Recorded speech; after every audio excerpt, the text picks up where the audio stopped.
বিখ্যাত উক্তি, জিওপলিটিক্সে কখনো কেউ পার্মানেন্ট শত্রু হয় না, আবার কেউ পার্মানেন্ট মিত্র হয় না। তা সত্ত্বেও ডোনাল্ড ট্রাম্প যেভাবে শত্রুদের মিত্র বানাচ্ছেন আর মিত্রকে আস্তে আস্তে দূরে ঠেলে দিচ্ছেন, তাতে মনে হচ্ছে উনি জিওপলিটিক্সে এক নতুন অধ্যায় লিখতে চলেছেন।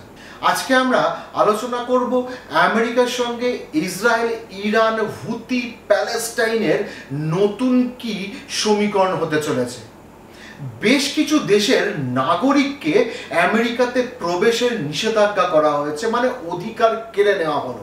কোনো অবস্থাতেই তারা ইউএসএতে আর প্রবেশ করতে পারবে না।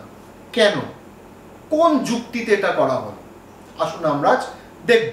নমস্কার, আমি দিব্যেন্দু, ইন্টারজিও চ্যানেলে আপনাদের স্বাগত। ইরানের সঙ্গে দ্রুত পরমাণু চুক্তি সেরে ফেলতে মরিয়া হয়ে উঠেছেন মার্কিন প্রেসিডেন্ট ডোনাল্ড ট্রাম্প। এই ইস্যুতে তার সঙ্গে ফোনে কথা বলার সময় উত্তপ্ত বাক্য বিনিময়ে জড়িয়ে পড়েন ইসরায়েল প্রধানমন্ত্রী বেঞ্জামিন নেতানিয়াহু। শেষ পর্যন্ত তাদের বন্ধুত্ব ভেঙে গেলে পশ্চিম এশিয়ার যে আঞ্চলিক নিরাপত্তার সংজ্ঞা তা অনেকটাই পাল্টে যাবে। শুধু তাই নয়, সেক্ষেত্রে প্রশ্নের মুখে পড়ে যেতে পারে ইহুদি ভূমির অস্তিত্ব, আর তার সাথে পশ্চিম এশিয়াতে তৈরি হতে পারে এক নতুন ইকুয়েশন, যেখানে আমেরিকা ও ইসরায়েল দুই বিবদমান দেশ সামনাসামনি। কিন্তু ইসরায়েল কেন এত রিয়্যাক্ট করছে, কেন এত বেশি রিয়্যাক্ট করছে ইসরায়েল, প্যালেস্তাইন এই দেশগুলোর বিরুদ্ধে? তার একটা সুন্দর এক্সাম্পল আমি পরে দেব। মার্কিন প্রেসিডেন্ট বারাক ওবামার সময় থেকেই ইরান ও আমেরিকার সম্পর্কে তৈরি হয় জটিলতা। ওই সময় আন্তর্জাতিক পরমাণু শক্তি সংস্থা বা ইন্টারন্যাশনাল অ্যাটমিক এনার্জি এজেন্সির নজরদারিতে আণবিক কার্যকলাপ চালিয়ে যাওয়ার অনুমতি পেয়েছিল তেহরান। কিন্তু ট্রাম্পের প্রথমবারের শাসনকালে পরিস্থিতি সম্পূর্ণ বদলে যায়। ফলে পারস্য উপসাগরের তীরে তৈরি হয় সমস্যা। ইরানের ওপর বিপুল নিষেধাজ্ঞা জারি করে ট্রাম্প সরকার। এতে মারাত্মকভাবে ক্ষতিগ্রস্ত হয় তাদের অর্থনীতি। সমস্ত প্রকার তেল এবং গ্যাস ডিস্ট্রিবিউশন বন্ধ করা হয় ইরানের, যে তেলের অন্যতম ক্রেতা ছিল ভারতবর্ষ। সমস্ত ডিল ক্যান্সেল করতে বাধ্য হয় ভারত। 2018 সাল থেকে যুক্তরাষ্ট্র ও তেহরানের মধ্যে শত্রুতা বাড়তে শুরু করে। আন্তর্জাতিক সম্পর্ক বিশ্লেষকরা মনে করেন এতে প্রচুর সুবিধা পায় ইসরায়েল। তেহরানকে নিয়ন্ত্রণে রাখতে ইহুদি দেশটির হাতে অত্যাধুনিক অস্ত্র সম্ভার তুলে দেয় ওয়াশিংটন, যার ফলে প্যালেস্তাইনপন্থী সশস্ত্র হামাস গোষ্ঠী, হিজবুল্লাহ, এমনকি ইরানের বিরুদ্ধে সেগুলি যথেচ্ছ ব্যবহার করার সুযোগ পায় আইডিএফ বা ইসরায়েল। বর্তমানে যুক্তরাষ্ট্রের প্রেসিডেন্ট তেহরানের সঙ্গে যে পরমাণু চুক্তি করতে চাইছেন, তার মূলে রয়েছে দুটি কথা। কোনো অবস্থাতেই আণবিক বোমা তৈরি করতে পারবে না ইরান, তবে 3.67% পর্যন্ত ইউরেনিয়াম সমৃদ্ধকরণের অনুমতি পাবে পারস্য উপসাগরের শিয়া মুলুক। এর সাহায্যে শুধুমাত্র বিদ্যুৎ উৎপাদনের কাজ চলতে পারে। আর এখানেই সব থেকে বেশি আপত্তি জানিয়েছে ইসরায়েল। তারা বলছে যে অলরেডি 60 থেকে 65% ইউরেনিয়াম সমৃদ্ধ করা হয়ে গেছে বা করতে পারে ইরান। তাহলে আমার 3.6%-এর প্রফিটটা কি থাকলো? তার কোনো মূল্যই নেই। পশ্চিম এশিয়ার প্যালেস্টাইনপন্থী গাজার হামাস, লেবাননের হিজবুল্লাহ এবং ইয়েমেনের হুতিদের মতো সশস্ত্র জঙ্গি গোষ্ঠীকে পর্দার আড়াল থেকে নিরন্তর দীর্ঘদিন ধরে সাহায্য করে আসছে ইরান। নেতানিয়াহু সরকার মনে করে পরমাণু বোমা তৈরি হয়ে গেলে সেগুলি এই জঙ্গি গোষ্ঠীর হাতে তুলে দিতে দ্বিধাবোধ করবে না তেহরান সরকার। এরপরে যেরকম ইসরায়েল ভাবছে সেটা হলে কিন্তু আরো মারাত্মক সিচুয়েশন তৈরি হবে। আমেরিকার সঙ্গে পরমাণু চুক্তি একবার হয়ে গেলেই তেহরান বারবার প্রেসার করতে থাকবে ওয়াশিংটনের ওপর যে সমস্ত নিষেধাজ্ঞা যেন তুলে নেওয়া হয়। সেক্ষেত্রে খনিজ তেল ও প্রাকৃতিক গ্যাস বিক্রি করার মেগা সুযোগ চলে আসবে তেহরানের হাতে। ফলে পরমাণু হাতিয়ার তৈরির ক্ষেত্রে যে বিপুল পরিমাণ অর্থ লাগে সেই অর্থের অভাব আর বোধ করবে না ইরান।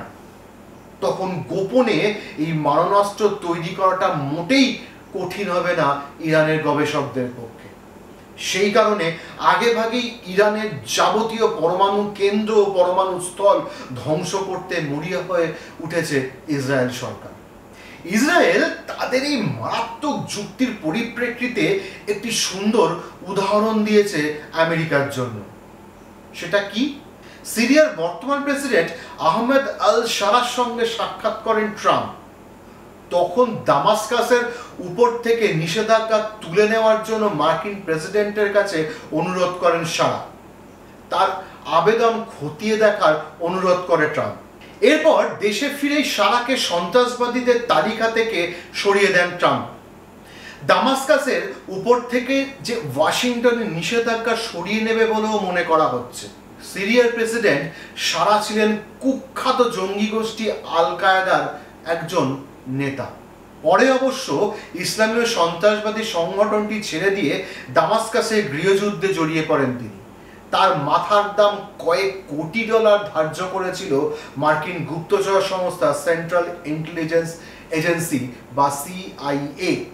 সিরিয়ার উপরে থাকা পাহাড় প্রমাণ ঋণ সম্প্রতি পরিশোধ করেছে সৌদি আরব ও কাতার। পরমাণু চুক্তির ক্ষেত্রে ইসরায়েলের উপর চাপ বৃদ্ধি করার শর্ত দিয়েছে ইরান। ডোনাল্ড ট্রাম্প না সব জানেন।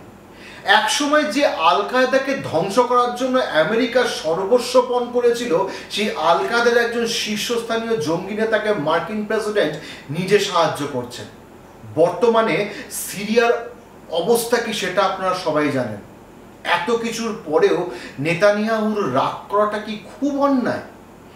ইসরায়েল চারপাশে শুধুমাত্র জঙ্গি গোষ্ঠী কিছু দেশ অবস্থান করছে। সে আপনি সিরিয়া বলুন, প্যালেস্তাইন বলুন, গাজা, ইরান, যা খুশি বলুন না কেন, সারা পৃথিবীর মধ্যে ইসরায়েলের ডিফেন্স ডোমকে সারা বছর সব থেকে বেশি অ্যাক্টিভ থাকতে হয়। সেই জায়গায় দাঁড়িয়ে ইসরায়েলের এই ভয় পাওয়া বা প্রতিবাদ, যেটাই আপনি ভাবুন না কেন বা বলুন না কেন, সেটা তো প্রতিবাদ সামনে আসবে। এবারে আমরা ট্রাম্পের একটি ইসরায়েল প্রীতির কথা আপনাদের বলবো। কখন যে কার পক্ষে আসে, কখন যে কার বিপক্ষে যায়, তিনিই একমাত্র জানেন। আমেরিকার প্রেসিডেন্ট ডোনাল্ড ট্রাম্পের এক নির্দেশ দিয়েছেন, যার ফলে 12টি দেশের নাগরিকদের আমেরিকায় প্রবেশ নিষিদ্ধ করা হয়েছে। এই দেশগুলি হলো Afghanistan, Chad, Congo, Equatorial Guinea, Eritrea, Haiti, Iran, Libya, Myanmar, Somalia, Sudan এবং ইয়েমেন।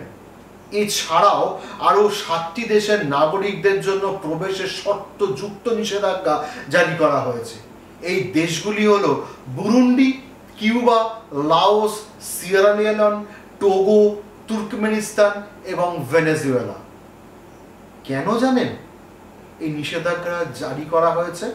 ইসরায়েল প্যালেস্টাইন সংঘাতের মাঝে কিছুদিন আগে আমেরিকার কলোরাডোয় ইসরায়েলিদের একটি শান্তি মিছিলে হামলা হয়। বোল্ডার শহরে ইহুদি বিদ্বেষী এই ঘটনা পরিকল্পিত সন্ত্রাসবাদী হামলা বলে নিশ্চিত করে মার্কিন গোয়েন্দা সংস্থা বা FBI।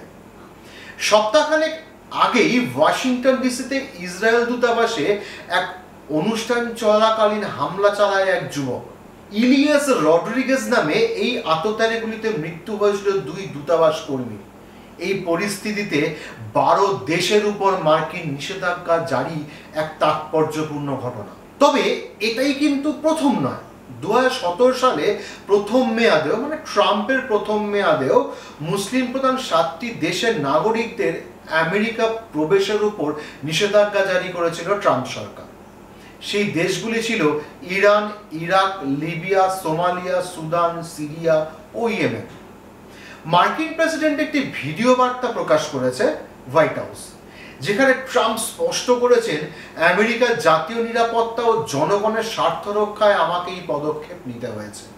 সম্প্রতি কলোরাডোতে ইসরায়েলের শান্তি মিছিলে হামলাই তাকে এই কঠিন সিদ্ধান্ত নিতে বাধ্য করেছে। তিনি আরও বলেন, এই ধরনের ঘটনা প্রমাণ করেন অতিমাত্রায় বিদেশিদের প্রবেশ আমাদের জন্য মানে আমেরিকার জন্য কতটা বিপজ্জনক হয়ে উঠেছে। ট্রাম্প আরও বলেন, ইউরোপে যেটা ঘটেছে সেই জিনিসগুলি আমেরিকায় কখনোই আমরা হতে দেব না। আমরা এমন কোনো দেশকে খোলা দরজা দেব না যেখান থেকে আগতদের সঠিক যাচাই বা পর্যবেক্ষণ করা সম্ভবই নয়। মার্কিন প্রেসিডেন্টের সাফ কথা, যারা আমাদের ক্ষতি করতে চায় তাদের আমাদের দেশে ঢুকতে দেব না। কিছু ক্ষেত্রে ট্রাম্প হয়তো বাড়াবাড়ি করে ফেলেন, এটা ঠিক, কিন্তু বহিরাগতরা দেশে ঢুকে অনেক ক্ষেত্রেই সহ্যের সীমা ছাড়িয়ে যায়। সেটা আমরা নিজেদের মানে ইন্ডিয়া ও পশ্চিমবঙ্গে থেকে খুব ভালো করে বুঝতে পারি। আপনারা কি মনে করেন, ট্রাম্পের এই ডিসিশনগুলো কি সঠিক নেওয়া হয়েছে? আপনারা যদি কিছু বলতে চান কমেন্ট করে জানাতে পারেন। ততক্ষণ সকলে ভালো থাকবেন, সুস্থ থাকবেন। জয় হিন্দ, জয় ভারত।